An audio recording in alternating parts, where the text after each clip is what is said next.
You're listening to Let's Talk Sports podcast with me, Lucia. NFL, NBA news, and more coming to you right now. Hi, and welcome to this week's episode of Let's Talk Sports podcast with me, Lucia. New intro. Do you like it? So that's going to be my new intro for introing every single show. And then I'm going to go into welcome to this week's episode of Let's Talk Sports podcast. So yeah, give me your thoughts, feelings, concerns, likes, loves, hates. Actually, no, not the hates, because we don't like hate around here. But yeah, that's my new intro. So let's get into this week. So this week is all NFL based because literally that's the only news that's come out. There's no news about any form of NBA stuff. So it's just going to be purely based on the NFL and week 1, and then we'll get into week 2 predictions. So let's start with the big topic of the week. The Packers getting demolished. Is Aaron Rodgers purposely tanking the season? Now, I personally don't think he is, because he's Aaron Rodgers, and I think that'd be a tarnish on his legacy. However, in saying that, do you guys remember in the 2018-2019 season when he wanted Mike McCarthy fired? He purposely didn't play well. And he had surgery on his arm that he really could have done in the off season. Yeah, I genuinely think that he is I've got to choose my words really carefully here, because I don't want it to seem like I'm anti-Rodgers, because I'm not. I actually quite like the person himself. I don't like the way that he plays, because I think that he plays very selfishly. And I think that his whole attitude is very me-focused and not very team-focused. He does give off that air of superiority. And especially with that man bun. Cut his hair, make him look like he's younger than... he looks 20 years older than Brady, and Brady is 7 years older than him. So yeah, it's really weird. It's really weird. But that was Aaron Rodgers' worst game. The defense was horrible on the Packers. The offense was horrible on the Packers. Everything just did not work for the Packers. It was literally so bad that they got Jordan Love in. And Jordan Love almost got a touchdown. But then you look and you're like, are the Saints actual contenders this year? Jameis Winston, no longer the 30 for 30. This is him with LASIK surgery. So if he's with LASIK surgery and he scored 5 touchdowns for 158 yards, I think that was the stats. But if that's with LASIK surgery, I'm blind and need LASIK surgery. Should I get it? Because if he can play like that, maybe I could walk in a straight line and actually not trip over my feet. True story. That happened. That's a story for another time. But yeah, I was literally walking in a straight line and I tripped over my own feet because my eyes were going in 2 different directions. So yeah, that's what goes on in my eyes when I see stuff. So maybe Jameis was actually thinking that it was somebody else. Maybe I should get LASIK surgery. Ooh. Okay, I'm going to think about it. Anyway, I think maybe after this season, if Jameis has a really good season and scores 30 touchdowns and not as many interceptions, I think that we need to start to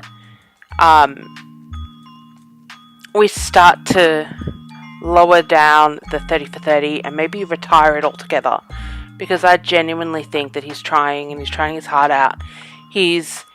The Saints were in Jacksonville for the game because of the Hurricane Ida, and their first home game is going to be in October against the Giants, so I'm not going to be that excited because I think the Saints are going to absolutely whip our butts, but that is neither here nor there. So Yeah, I think the Saints are actually looking like contenders. And I literally was not picking that. I thought that the Bucs were just going to run away with the division for the next 2 years. And Jameis was going to have to work his way up. But he has proven that he is definitely the best choice for the Saints. Now, in talking about the Buccaneers, we've got to talk about Thomas Edward Patrick Brady Jr., the 44-year-old quarterback who in year 22 still looks good, has not aged. Has anyone decided to poke him to see if he actually bleeds? Because I would like to know that as just a human person and on a totally normal scale, because I genuinely think he has a fountain of youth in one of his mansions, and he needs to try and he just suckles the energy out of the young. Because how the hell does he still look good at 44 in year 22 in his 300th career start? It's incredible. It's incredible.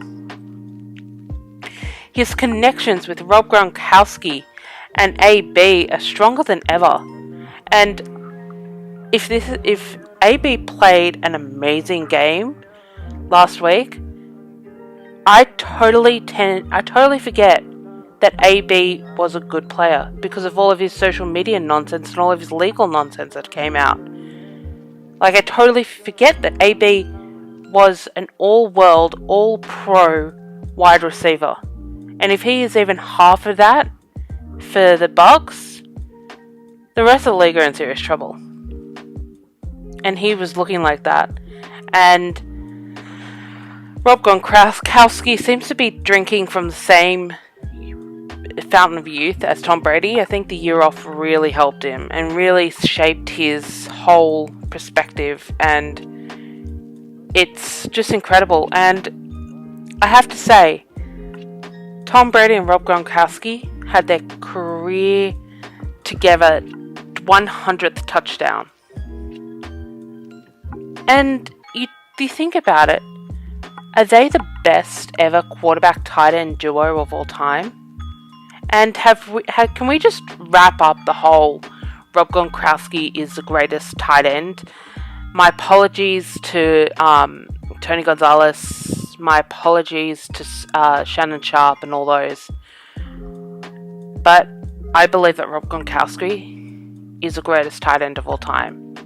And I think it does help that he is playing with the greatest at the football of all time. And still, in that game, did you see the face at about a minute 42 left in the game when the Cowboys had just hit the front and Brady had to march down to get into position for a field goal? Did you see that face on Tom's? Did you see the look on Tom's face? That was the look of a man who wanted to win that game because it was his life, because he wanted to suckle the young. Yeah, I find it very interesting that he looks like that. Yeah, that was a great game. The Cowboys might actually be good for a change, which scares the living crap out of me as a Giants fan, because we'll get to them in a minute. I've got some thoughts and feelings about my team, but being the Cowboys are in the NFC East, they might actually be good. Dak looks better than ever. Dak threw 58 times. But where's Ezekiel Elliott? Like, I thought they were supposed to have a really great running back. Zeke is not worth the money that they paid on him. So yeah, that's just my thoughts and feelings towards that game. Now, I'm just going to go on a rant here about my Giants. They sucked. The O-line actually worked. A little bit. Daniel Jones does actually not know how to hold on to a football. He fumbled. Our defense sucked like balls. I'm going to go to the first thing the first person who I want to get fired. The unimaginative offense of Jason Garrett. Why the hell is he still our offensive coordinator? He is no good. Like, absolutely no good. And the fact that people didn't see that he had 10 years in Dallas and he comes here and he's still the same, it's incredible. That seems like there was a little bit of Mara in the hiring. I also think that David Gettleman needs to be fired. He needs to be gone. I'm sorry, but if we're going to continue to suck the way that we have, we need to suck badly enough so that we get a high enough draft pick to A, get rid of Daniel Jones, and B, get rid of David Gettleman, and C, get rid of Jason Garrett. Keep Joe Judge, because I think that Joe Judge is good. I seriously don't think that Jason Garrett is good at all at his job. Anyway, if I continue on with my rants on the Giants, I think I might actually blow a gasket, because this has been 4 consecutive years of not having a winning record at any point of the season. And as a Giants fan, I am sick of it. I am sick and tired of my team letting me down year after year after year. I get so excited for Giants football, and I am a diehard Giants fan. And I'm actually getting quite emotional right now because I genuinely believe in this team. I just need them to believe in themselves too. Yeah, sorry. Just got a little emotional there. We'll reel it back in.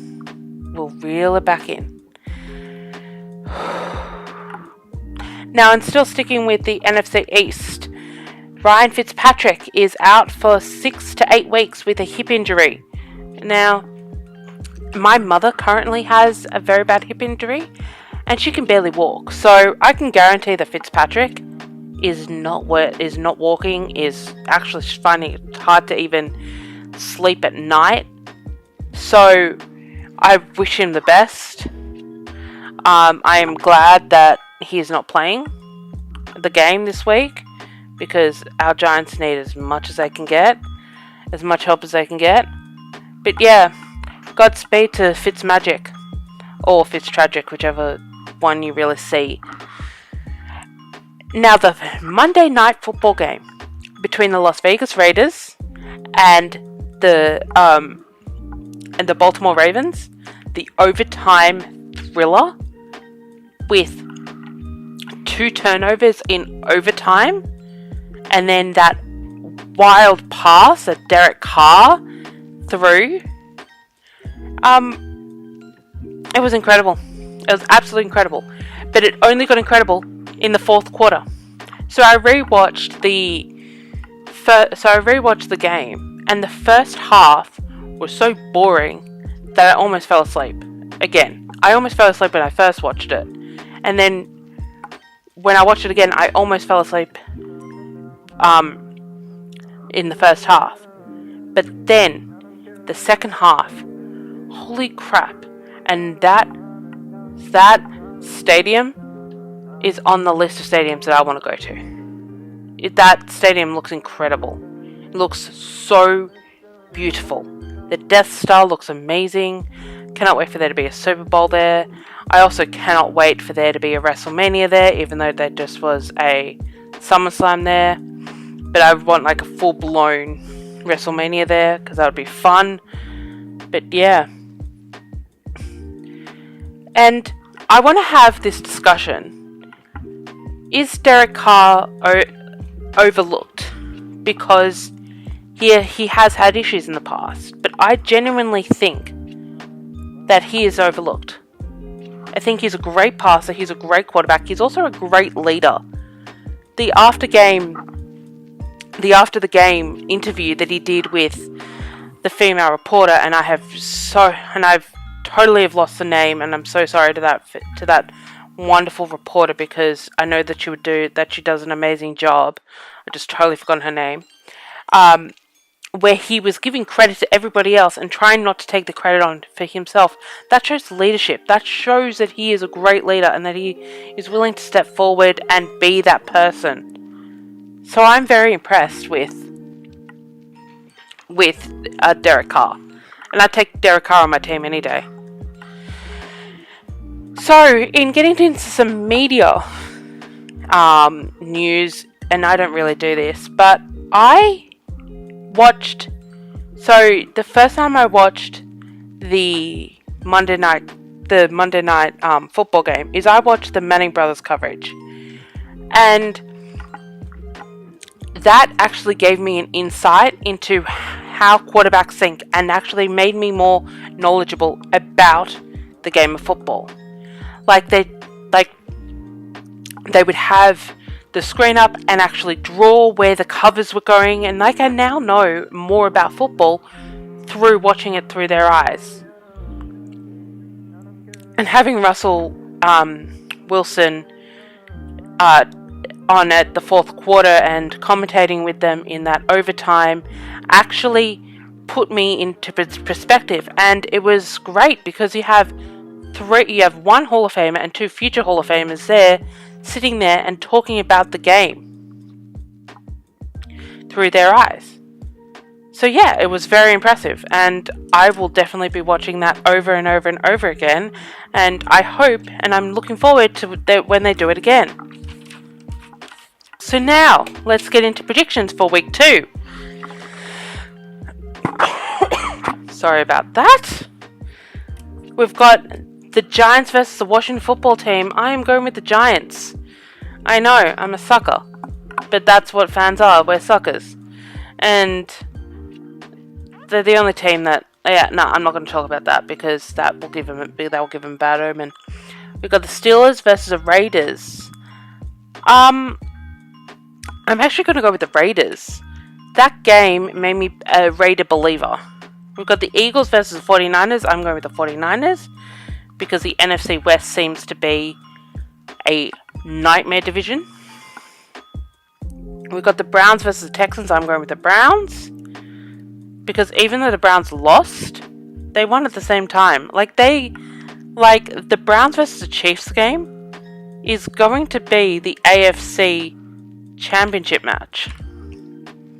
We've got the Jags versus the Broncos. I'm going with the Broncos, after seeing the performance that they put on against my Giants. We've got the Panthers versus the Saints. I am going with the Saints. We've got the Colts versus the Rams. I'm going with the Rams. We have the Dolphins versus the Bills. I am going with the Bills. I think that loss to the Steelers was just a one-off. We've got the Jets versus the Pats. I think the Pats are going to eat this week, so I'm going with the Pats. We've got the Bears versus the Bengals, and I am looking forward to this game because I think the Bears are going to lose badly and the Bengals are going to win. We've got the Bucks versus the Falcons. Can we just comment on a second? Can I just comment on something for a second? So, Tom Brady posts out this weekly video where he had the W, but in the background he had the time set to 3:28.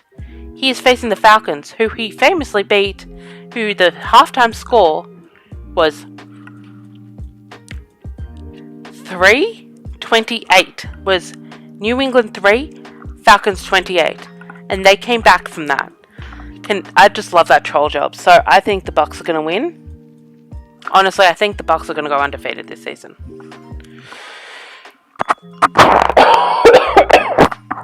I'm so sorry again. We've got the Cardinals versus the Vikings. I'm going with the Cardinals. We've got the Seahawks versus the Titans. I'm going with the Seahawks.